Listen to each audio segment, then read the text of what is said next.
Welcome to the Fantasy Champions Fantasy Football Podcast. Here's your host, Morgan Colby and Rick Lemon. What's Crackin Fantasy Champs? My name's Morgan Colby. What's going on? My name's Morgan Colby. I got Rick Lemon with me as always. Poppin' Rick. How we doing? Oh, it's time. It's football time. Never been more excited than I am right now. I hate Ever? I hate that the sport takes so long just to be like here. Yeah, but we are here. It's ridiculous, but it actually felt faster than it has in years past. I don't know why. So that's a benefit. Maybe it's just because I'm getting old. It's because of age. Oh. Yeah, I think we had a long summer too. A lot to talk about for at least our football team. Yeah. So things kind of flew by, but we're here. Because if your team wins, I mean, there's stuff to talk about, but like, it's not like dire. Yeah. Every day being on your phone, waiting and with bated breath to see what the beat reporters say the completion percentage is for the quarterback, because for the third year in a row, I have a freaking quarterback competition. Yep. Oh, God, I can't. But I'm very much more excited that football is back and that my football team is still terrible, but at least you can focus on fantasy. I can watch the rest of it and focus on fantasy. That's right. So anyway, welcome to the pod. We are excited for week one. We are recording this on Wednesday, September 9th. I think I'm going to try to get it to you by Wednesday, September 9th, hopefully, which means that if you're listening to this on, well, that's not the right day. Gee whiz. Wednesday, September 4th. I don't know why I typed 9. Wednesday, September 4th. I just told you you're listening to a show from the future, so there's that. But that means that if you're listening to this tomorrow, there is a football game on, and it is the Chiefs and the Ravens. Go Ravens. Go Chiefs. Somebody, okay. What? Why? Because I'm putting bets on the Chiefs, and I don't like the Ravens. I don't like the Ravens just as much as I don't like the Chiefs. Just tell me that the Chiefs always lose. Like they lost the first game last year. They did. Yep. Okay. Rick's gambling. Like we all. Hey, didn't last year we do like our Thursday night pick 'em, and I did pretty good, huh? Yeah, like 14 and 3 or something. We're doing that again this year. Maybe at the end of the Sid show we can quickly do that. That would be fun. Anyway, so yes, we're back. We're ready to go. We're ready to get you some week one content because it is here. The NFL season is here. And today, normally, typical schedule, going to be most likely Wednesdays, you'll see waiver wire stuff in some way, shape, or form. Tuesdays, you'll see we're going to talk about guys you should start. Thursday, we'll talk about guys you should sit. And then Friday, we'll do trade targets. So we'll go through all of that stuff and try our best to get you the content that you need and deserve going into your fantasy season. But anyway, for this episode, we can't do waiver wires because nothing's happened yet. I mean, you can go pick guys up. Nothing's happened yet. So we're going to talk about 5 players that you should stash on your bench before week one. And then week one happens and everyone's like, well, all these fantasy experts are telling me to go pick up this guy. What? Oh, already picked up. Yep. So there you go. That's what we're going to talk about today. 5 players you need to stash before week one. Before we jump into that, check out our website, fantasychampions.com. Follow us on Twitter, Instagram, Facebook, TikTok. If you're listening on Apple Podcasts, Spotify, Stitcher, and your other podcasting platforms, please leave a review and share this pod with your friends. If you're watching on YouTube, subscribe, click the bell for notifications, like and comment down below. We would appreciate the support. Let's do it. I like there was this I don't know if you're watching on Zoom, Rick, but there's this piece of my watch that held this piece down and it broke the other day. So I had to buy new ones and I've been waiting. But in the meantime, it's just flapping around. That's actually the worst. Yeah, it sucks. It's driving me crazy. I zip tied it, but then the zip tie thing that I cut off was like super sharp and cutting me. So I was now you can't check your watch every 2 seconds of seeing how close you are to football. That's so true. I can check my phone though. There you go. I need like an actual. I'm gonna put a countdown timer on my phone to the exact time of kickoff. But anyway, so yeah, support us in any way, shape, or form. Let's talk about these 5 players to stash before week 1, fellas. Let's do it. Put on your big boy pants. Time to go. All right, Rick, you ready to do this? Ready to do this thing? Let's do it, bro. All right, so we got a couple of guys, 2 running backs, 3 wide receivers. These are guys that were kind of, like I said, projecting out, thinking they could have a good week 1. Rick, if you could have ready the who the hell these guys are playing, because I don't have a list. Yeah, I already have everything up. Thank you so much. So anyway, some guys that you can pick up going into week 1 so that you can kind of beat the rush on the waiver wire. I know, one of the things I like to do during the NFL season very early, first 3 or 4 weeks of the year, specifically with the waiver wire, and we'll talk about this in the first quarter of the season, is going to the waiver wire and dumping as much waiver budget early in the season on players that are playing really well early. Because they tend to later in the season, those guys that have like these little big weeks, they'll flame out.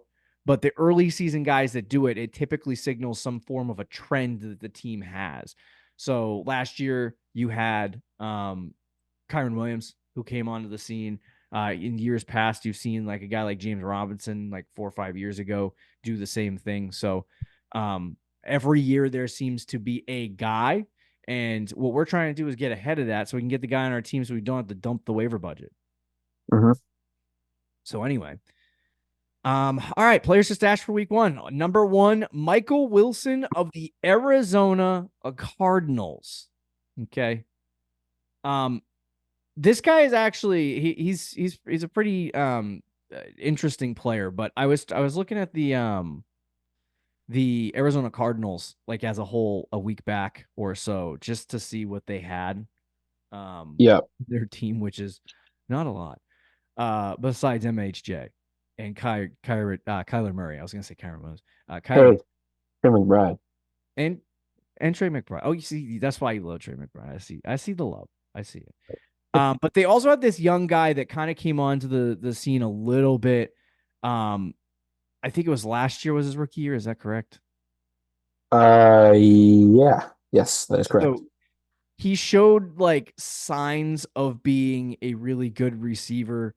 Last year there were like moments where it was like, okay, this guy's going to be really good. And if they had not drafted Michael, I was going to say Marvin Harrison Jr. Marvin Harrison Jr. Thank you, Rick. Brain's moving a little bit slow right now. But if they hadn't like drafted Marvin Harrison Jr., they probably would have been giving this guy a massive opportunity of workload, and he would have gone probably significantly higher in drafts. But because MHJ got there, people love Trey McBride. He's kind of taken a back seat, and he's ended up in the last round. So I like him going into this week. Who's he playing, Rick?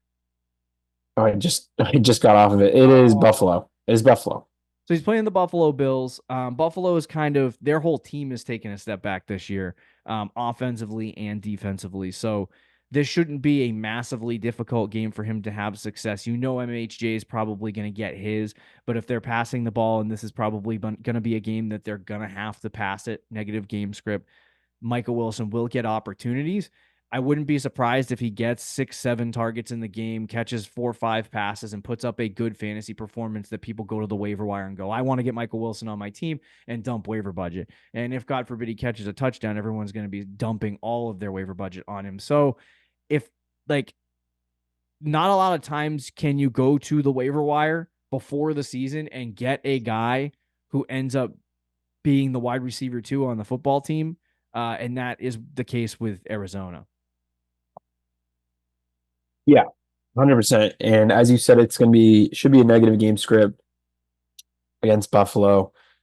He is the wide receiver 2. They did sign Zay Jones in the offseason, but he's suspended for 5 games. Even when he comes back, I don't know how much of a role he's going to have, but he's the clear, I think, 3rd option in what should be a decent offense. And he could go out in week 1 and get, 6 catches for like 60 yards and a touchdown, and people are like, oh, he just scored 18 points. He should be on my team. He should definitely be rostered. I picked him up in our home league right after the draft because I was just looking at the waiver wire and I saw him available, and I thought he probably had already gotten drafted in like the last couple of rounds and he didn't. So picked him up on my team, and I think if he's available in your league, he should be a good stash as well. Yeah, and I think in a lot of leagues where people aren't really, you get to the later rounds, and especially if you have kickers and defense in your league, like people 100%. People are not really paying attention to these guys. He was actually a guy that I was targeting to draft with my last pick, but I decided why not just get the defense streamer out of the way now. Yeah.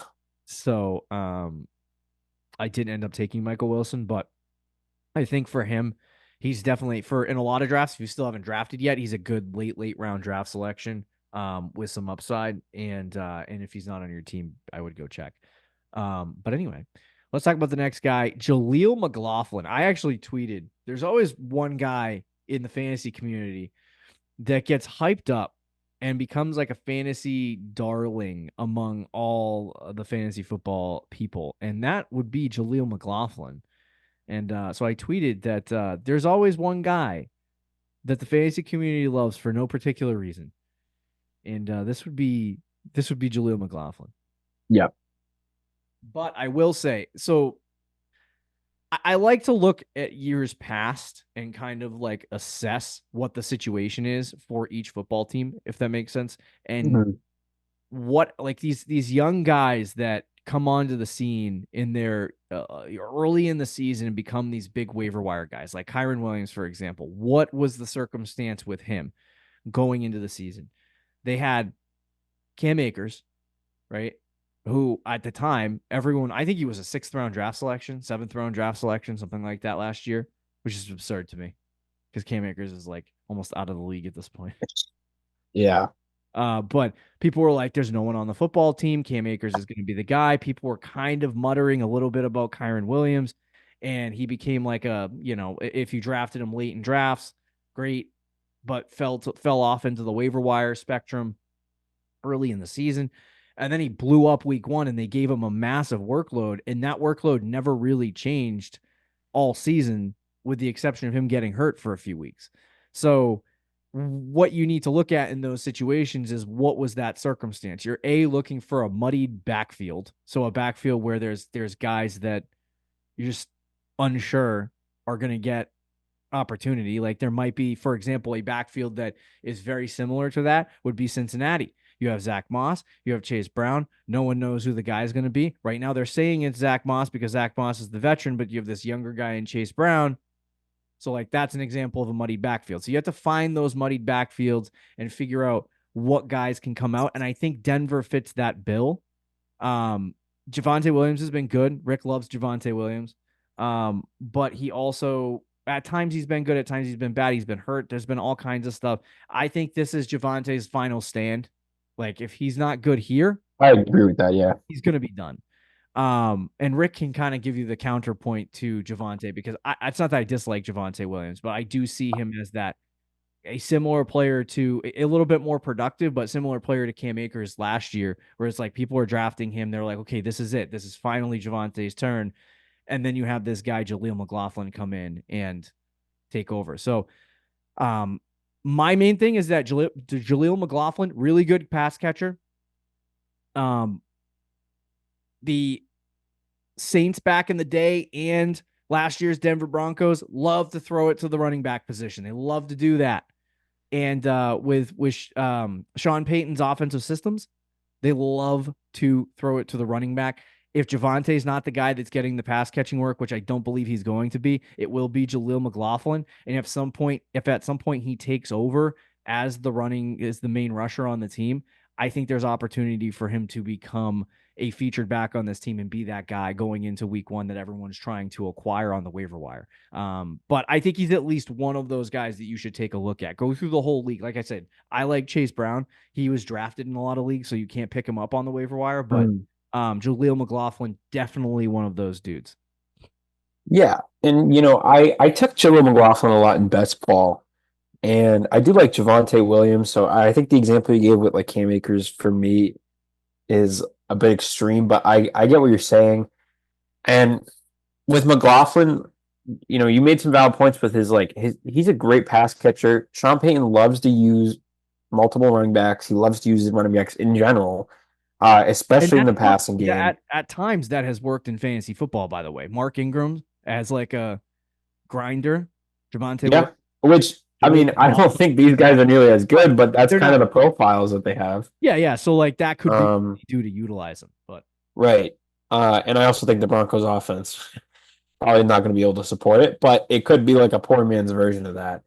But McLaughlin at like worst is an elite handcuff to me, and at best he's going to have his standalone value and a lot of PPR upside because of his pass catching ability.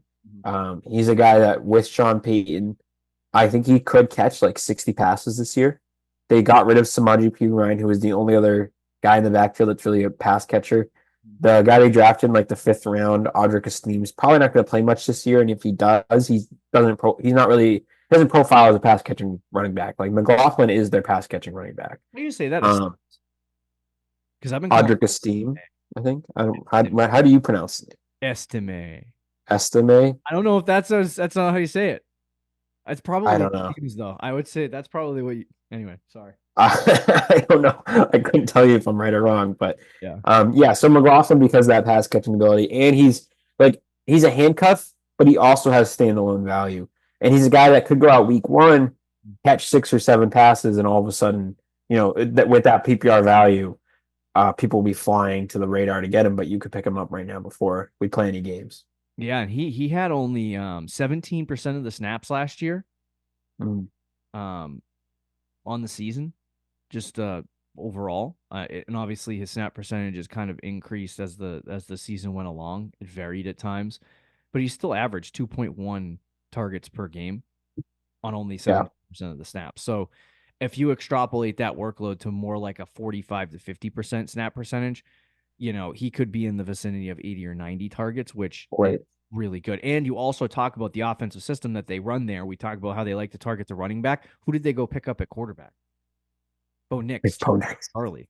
Yep. See a lot of work to the running backs. And they also are running it like last year they had Javonte, McLaughlin, and Perine, and they used all 3 guys.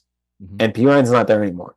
So they're going to use a lot of Javonte and a lot of McLaughlin, in my opinion. But we'll see. Yeah. I mean, like, obviously, like Rick laid out the best case and worst case scenarios. Best case is that he kind of takes over for your team. You know what I mean? Obviously, Rick has Javonte, so he hopes this does not happen. Right. I mean, there is a possibility with that happening. I just looking at last year, like if you take all of Perine's work and give it to McLaughlin, McLaughlin would have like 120 carries and like 50, 60 catches. Sorry, he'd have more than that because Perine had 50 catches last year. So if you add McLaughlin's catches and Perine's catches, he would catch 80 passes with 100. He'd have 200 touches. If he gets north of like 150 carries, he is in that like workload volume similar to, like I said, I hate to use the Alvin Kamara, Mark Ingram because that was like elite. Yeah, but like there is a world the volume that those guys got. I could see that split happening here for McLaughlin, and that's how they play. They actually used the running back so much last year. It was just between 3 guys. But if you can do it between 2 guys, there is a possibility that like Javonte gets like 250, 260 touches, and McLaughlin's at like 210. Like that is a real possibility. Yep. And then obviously, like Rick said, worst case, high value handcuff. Like I think that outcome is regardless of how successful he is with Javonte, because if Javonte does get hurt, like McLaughlin now becomes the feature guy rushing and pass catching. And that is a high value fantasy football like weapon. Right. That puts him in the RB2 range. So anyway, let's talk about the number 3 guy, Rico Dowdle of the Dallas Cowboys. Similar situation there. I was looking at their backfield, and everyone's doing that thing again with the practice squads where Dalvin Cook signs with the team, and they're like, oh, yeah, here we go. Oh, we're going to Dalvin Cook. No, don't do that. Don't do that. He's on the practice squad. I don't even know if he's going to be active for Sunday. So why are we wasting roster spots? If he's activated, you're still wasting a roster spot. He's probably not going to play. The dude hasn't been in training camp. He hasn't played football since. Yeah, he's probably not going to play week 1. I was looking at this backfield for the Cowboys, and I'm like, I'd love to be in on Zeke, but dude's a corpse. Yeah, he is. He's just so old. And the rest of the team, the rest of the team is just filled with guys that just there's so many freaking unknowns in the running back room for the Dallas Cowboys, because they have, I'm trying to find a depth chart. Deuce Vaughn is the only other. Yeah, Deuce Vaughn's the only other guy. Dalvin Cook's on the practice squad. Deuce Vaughn is more of like a special teamer. I wanted to confirm because I thought they had one other guy, but they don't. And he's 5'4", I think. Yeah, he's way too small to hold any kind of workload. So it's not Deuce Vaughn. So Dowdle is the one guy that you kind of look at and go, there could be something here with Rico Dowdle. And I wouldn't be, because he's also small. He's 5'11", 213. Yeah. Man, that's a little bit bigger. And I would say in most of my leagues, he was getting drafted. So I'm kind of surprised that I think on Fantasy Pros, they have him listed right now at. It's under 50% still. Yeah, at a rostered percent. Yeah, I don't think he got drafted. I did an ESPN league with a couple of my friends, and I don't think he got drafted last night. That's freaking unreal. That was a 10-man, like in a lot of ESPN leagues, like 10-man leagues, like there's a chance he goes undrafted. A very good chance. Yeah, so Dowdle on this team, like Zeke's listed as the number one guy, but this is one of those situations where Zeke is older. He's not really a feature back. I think he's going to have the same kind of workload that you saw when he was with New England last year. And so that means that somebody else has got to take over the Tony Pollard workload. Like somebody else has to take that over. And it might be split a little bit to begin, but Rico Dowdle is going to end up being that guy. They didn't go out and get a guy. So I think when we leave week 1, I think a lot of people are going to be kind of shocked that Rico Dowdle had the workload that he had. And then they're going to be like, oh my God, I got to go to the waiver wire and get him. On Sleeper, like I said, not somebody that you could get. So if you're on a Sleeper platform, it's likely that Dowdle was drafted and you can't get him, or you drafted him yourself. But if he is available, like go check the waiver wire real quick right now and check to see if you get Rico Dowdle. Because I think I like him a little bit more than Jaleel McLaughlin in terms of what they can do, because Denver sucks. Yeah. Like Denver's bad. Right. But Dallas is good. So like Dowdle could definitely be a dude. Yeah, 100%. And I think like it's worse. They're worse versions of this, but it's kind of like Tony Pollard and Zeke from a couple years ago, where Zeke is even older now, but he was old 2 years ago. Zeke is a worse. And Rico is a little bit younger, probably, Zeke's a great pass catcher, so I can't really say that. But the way the Cowboys have used Zeke in the past, he's not really their pass catcher. So Rico is probably going to be a little bit more their pass catcher. At this point in their careers, I think Rico is probably a little bit more explosive. Yeah, sure. I don't know. My only issue with Rico is I really don't know if he's going to be any good. Yeah, to be honest. Half all of these guys though are like, right. If you talked about Kyron Williams. Correct. We were like, so there is a chance that he just sucks, but he's on the waiver wire. Like his upside is higher than anyone else you'll find on the waiver wire, because if he is good, he's going to be the lead back in Dallas in a good offense. And he goes from being like an undrafted guy to a guy that you probably should have taken in like the 7th, 8th round. Yep. So he has, or maybe even higher than that. He's got a lot of upside for a guy that is owned in less than 50% of fantasy leagues. Because as you said, similar to like the McLaughlin, like who has the pass catching and kind of a clear path to a role in his offense. Rico has the same thing, but he's playing for the Cowboys instead of the Broncos. Yeah. So he's in a better offense and a better system on a better team. Yep, exactly. And even if Zeke is getting the plurality of the carries, it really won't take long for them to be like, dude, I'm not gonna lie, Zeke is like, he's done. I saw a training camp video where he did drill and threw up.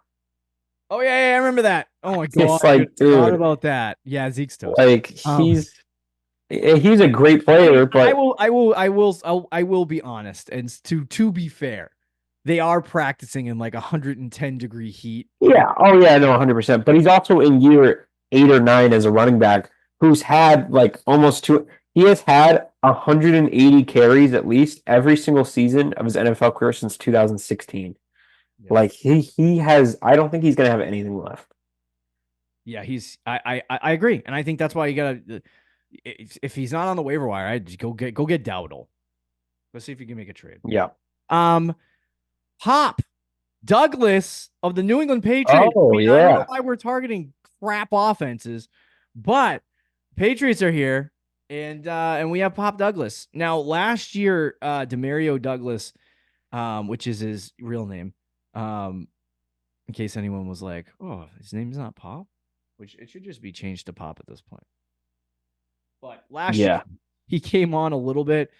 He had 49 catches, 561 yards, no receiving touchdowns. Why I don't understand why rookie wide receivers for the Patriots don't catch receiving touchdowns, but there's that. Well, probably because they were like, what was it, the second worst offense of football last year? That's fair. I try to forget about that.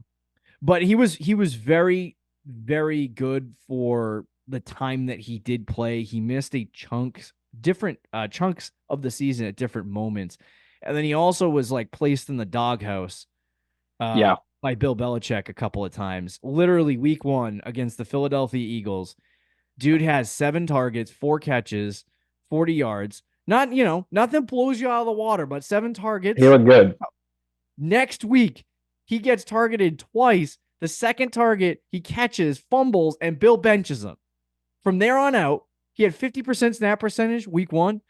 After the Miami game, he had 23, 32, 13, and it took him till week 7 to actually give him more than 60% of the opportunities.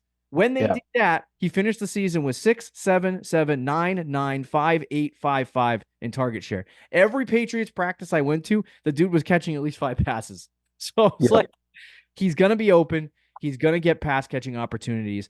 But they love throwing to the slot. We've seen slot guys have massive amounts of success for the Green Bay Packers like offense that they're going to run, going back to the years like with Jordy Nelson. So I think he is constricted to. It's tough because he's not really great at beating man coverage. Zone coverage. He's good at beating man, which usually is a signal for an X outside receiver, but he's so freaking small that he can't really play outside like that. So it's like you have to put him in the slot. He's just a weird evaluation as a player. But maybe with some scheming, you can get this guy open and they'll get a lot of opportunities for him. And I think because there's no receivers in this offense besides rookies and Demario Douglas, I think you could see Pop put on a show in the first game of the season against the Cincinnati Bengals for whatever a show looks like, even if it's right. Maybe not in real football, a show, but in fantasy. Yeah, like he catches 7 he gets 10 targets, he catches 7 balls and 80 yards, and like for fantasy football, that's pretty good. It's pretty good. It's 14, 15 points. So like, and you're gonna want that on your team. And then if the offense does improve over time and Drake May gets into the game at some point, Pop could start to see an increase. But my question for him as it currently stands is I don't know if he can be a high volume player because he is limited when you move him around the formation. You can't put him outside that often because he's too small. You put him inside, he can't beat zone coverage. So it's like he's hard to evaluate and he's hard to like move around in the formation. And when you do that, it's like it's hard to make him a high volume guy unless you're scheming him off the line of scrimmage and having him run specific routes. But if they figure some stuff out with him this year and he becomes a high volume target, then you want that on your fantasy team. So get it on your team now. Yeah, Pop should be on a team, 100%. He almost went undrafted in our league. He went undrafted in a lot of leagues that I've been in. He's a PPR machine, has the potential to be a PPR machine, I should say that. Because last year we saw it in flashes, but not for the whole year. But he was a rookie. Year 2. Yeah. I think Hulk has probably the better chance of being because he can really good fantasy player. They can move him and put him wherever he wants. Right. And he's going to play every down. But I just think he might not play every down. But in practice, training camp, all the reports you hear, he leads the team in targets. I would not be surprised at all if he leads the team in targets. This guy's a potential wide receiver 1 on a team. And I know it's a bad offense, but he still could be a wide receiver 1 and a guy who gets you like 8, 9, 10 targets a week. That should be on every single roster. And, he might even have a game that's really gross. Like he gets like 70 yards on like 8 or 9 catches, but he's going to have 8 or 9 catches, which in PPR, that's a floor right there. and he didn't have a touchdown last year. And I know offense sucks, but like he's going to get a couple touchdowns this year. It's going to happen, especially when Drake May comes in. The offense might look better. We'll see. It's not going to be anything like sexy, but yeah, he should be rostered for the volume alone. And I think he does have a little upside when Drake May gets in there. Sure. I was gonna say in the preseason game too, where he played like one series, he caught 3 passes. So right, or 2 series, I should say. 3 or 4 for 14 yards. So that shows you. Yep. Screen passes that go for 1 yard. Yeah, it's gross, but I wouldn't even mind the if Polk's available. I wouldn't even mind the Jalen Polk pickup because both those guys I think should be on rosters. I just think for Polk it's gonna take all season. It's gonna take and around there will probably be when he starts to come on.